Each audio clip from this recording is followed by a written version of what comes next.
Hello friends, welcome to my channel রোমানাস cooking world. অনেক দিন পরে আপনাদের জন্য একটা খুবই মজার রেসিপি নিয়ে এসেছি এবং খুবই সহজ।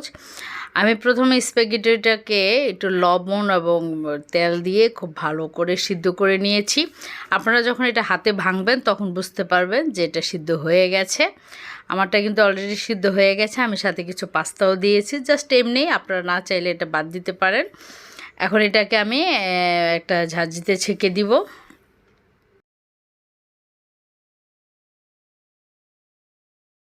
এটাকে ছেঁকে দেওয়ার পরে একটু ঠান্ডা পানি দিয়ে আমি একটু হালকা ধুয়ে নিয়েছি এবং এটাকে পানি ঝরানোর জন্য রেখে দিয়েছি। এদিকে দিয়ে দিয়েছি বেশ কয়েকখানি বাটার। আপনারা চাইলে এখানে বাটারের পরিবর্তে তেলও ইউজ করতে পারেন, তবে বাটারটা ইউজ করলে টেস্টি হবে এবং হেলদি, বাচ্চাদের জন্য বলেন বড়দের জন্য বলেন। দিয়ে দিচ্ছি কিছু রসুন কুচি। এখন এগুলোকে নেড়ে চেড়ে আমি একটু হালকা ভেজে নিব। দেখুন বাটারটা গলে গেছে এবং এটাকে রসুনটাকে আমি একটু ভেজে নিই। রসুনটা যখন হালকা ভাজা হয়ে আসবে এখানে দিয়ে দিচ্ছি আমি কিছু কাঁচামরিচ। আপনারা ঝালটা যেরকম পছন্দ করেন সেরকম দিয়ে নিতে পারেন। তারপর দিয়ে দিচ্ছি সামান্য লবণ। লবণ যদিও আমি সিদ্ধ করার সময় দিয়েছি, তবুও আপনারা এটাকে এখন প্রথমে একটু অল্প দিবেন, পরে চেক করে দিতে পারেন। দিয়ে দিচ্ছি হাফ চামচ কালো গোলমরিচের গুঁড়া।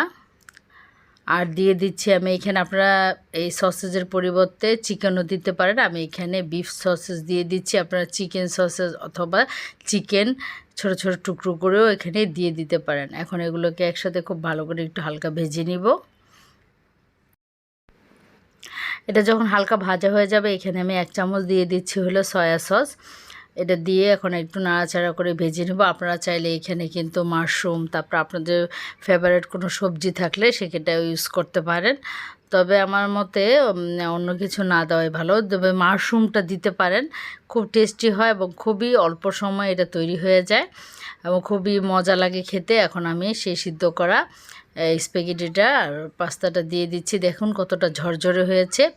আপনারা অবশ্যই এটা সিদ্ধ করার সময় একটু তেল এবং লবণের পরিমাণটা খুব ভালো করে দিয়ে নেবেন এবং সিদ্ধটাও খুব ভালো করে করে নেবেন। এখন এটাকে নাড়াচাড়া করে একটু মিক্স করে নিচ্ছি।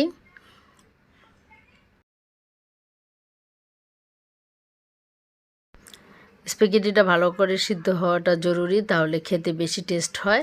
এখন এটাকে মিক্স করে দিচ্ছি। এখন আমি দিয়ে দিচ্ছি এখানে পার্সলে। এখন আপনারা যদি এটা আপনাদের কাছে না থাকে তাহলে এটা বাদ দিতে পারেন, এটা একদম বিশেষ কোনো জরুরি কিছু না। আমার কাছে ছিল তাই দিয়েছি। আর দিয়ে দিচ্ছি এখানে কিছু চিলি ফ্লেক্সের রেসিপিও আমার চ্যানেলে আছে, প্রয়োজন হলে আপনারা দেখে নিতে পারেন, অথবা আপনারা বাসায় তৈরি করে নিতে পারেন বা বাজারে কিনতে পাওয়া যায় সেটাও দিতে পারেন। আপনারা যেরকম ঝাল খান সেরকম দিয়ে নেবেন। আর দিয়ে দিচ্ছি কাসুরি মেথি। আসলে কাসুরি মেথিটা এখন অনলাইনে বা যে কোনো সুপার শপগুলোতে বা বাজারে কিনতে পাওয়া যায়। নিয়ে হাতে সাহায্যে একটু ঘষে একদম একটু গুঁড়ো করে এটার মধ্যে দিয়ে দিবেন। খুব সুন্দর একটা ফ্লেভার আসে দিলে। আর যদি না থাকে তাহলে এটা বাদ দিতে পারেন, কোনো সমস্যা নেই। সে জায়গায় আপনারা এখন নতুন যে ধনিয়া পাতা সেটাও ইউজ করতে পারেন, বা মিক্স হার্বও ইউজ করতে পারেন, বা অর্গ্যানো ইউজ করতে পারেন। দিয়ে এটাকে নেড়ে চেড়ে মিক্স করে হলে তৈরি হয়ে যাবে। আমার তৈরি করা হয়ে গেছে। এখন আপনাদেরকে পরিবেশন করে দেখাচ্ছি। দেখুন কতটা সুন্দর হয়েছে এবং খেতে খুবই অসাধারণ হয়েছে। আপনারা এটা ঝটপট তৈরি করে নিতে পারবেন। যদি রেসিপিটি ভালো লেগে থাকে তাহলে লাইক, কমেন্ট, শেয়ার এবং সাবস্ক্রাইব মাই চ্যানেল। অনেক ধন্যবাদ ভিডিওটি দেখার জন্য।